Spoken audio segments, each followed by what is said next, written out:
中美两国网友携手保卫上海，在游戏里联手上演了一场为了家乡逆天改命的壮举。大家好，这里是小刘播报。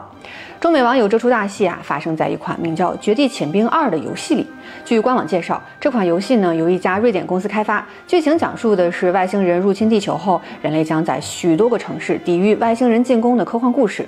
游戏里呢有一个名字被直译为 OnSea 的超级城市。根据描述，这个城市位于东亚，它所在的国家呢善于使用长城来抵御敌人。懂中文的人把这个奇怪的名字直译一下，就会发现 OnSea 说的不就是上海吗？有人要进攻上海，中国玩家怎么能够答应呢？于是许多网友趁着假期涌入游戏里面的上海，发起了一场上海保卫战。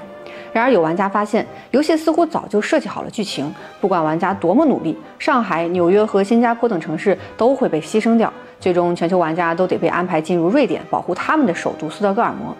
说到让中国人放弃上海，一些历史记忆就突然涌向了大家的心头。中国玩家们呼朋唤友，制作了各种海报，流传最广的一张上面写的是“保卫上海，勿让1937年的悲剧重演”。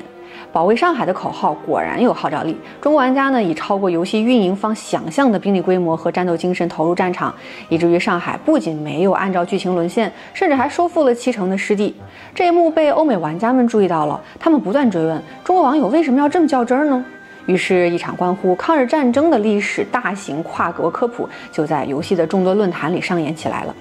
有中国网友做了张图片告诉大家，1937年，日军开始了全面侵华战争，上海是他们最早的进攻目标。敌人曾经扬言要在10天占领上海，3个月灭亡中国。但在中国军民的拼死抵抗下，这场战争以中国胜利告终。游戏里这个叫做氧气帮的地方，在历史上被称为洋泾浜。它所在的苏州河北岸有一座4行仓库，即使在上海沦陷后，仍有400多名中国军人凭借这座仓库挡住了敌人4个昼夜的进攻。有外国玩家看完介绍后非常感动，说愿老天保佑中国玩家，让他们把入侵者全都赶出去。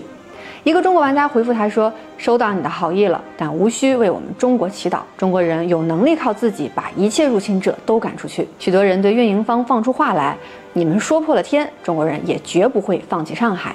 眼看上海战场久攻不下，游戏官方改变思路，开始设计让外星人掉头偷袭美国，然后再增兵南下占领东南亚。这下中国玩家就乐了，你这个外星人的打法这么让我眼熟，那我们可就得从论持久战力抄一抄作业了。中美两国网友商量的方案是，在中国玩家晚上睡觉的时候，美国网友帮助咱们保卫上海，等美国时间深夜，已经是早上的中国玩家就来接过阵地，在纽约和上海发起全面总攻。这叫以空间换时间，积小胜为大胜。一个美国网友专门做了一张海报，纪念两国玩家团结起来共同保卫地球的友谊。有网友开玩笑说，外星人一入侵，中美两国人民马上团结起来。可惜的是，由于游戏运营的强势介入，北京时间28号晚上9点半，纽约战区还是宣布陷落了，这让不少美国玩家感到非常沮丧。不过中国网友呢，赶紧就拿2战历史安慰他们，说：“哎呀，没事儿，你们美国海军有一艘军舰叫做约克城号，在太平洋战场上屡败屡战，拿出你们前辈的精神来，不要丢份儿。”美国网友一听就来劲儿了，他们还真把游戏里的美国太空船改名约克城号。看到美国网友心情平复了，中国网友就发出了倡议。中国有一句话叫“存地失人，人地皆失；存人失地，人地皆得”。有一种胜利叫撤退，有一种失败叫占领。咱们中国很快就要放端午假期了，到时候呢，我们可以在上海集结重兵，联手给外星人打一场运动战。这新奇的说法呢，让美国乃至其他国家的网友们眼前一亮，他们纷纷向中国网友承诺，自己绝对不会屈服于剧本，大家一下班就会准时上线，一起来保卫最后的阵地上海。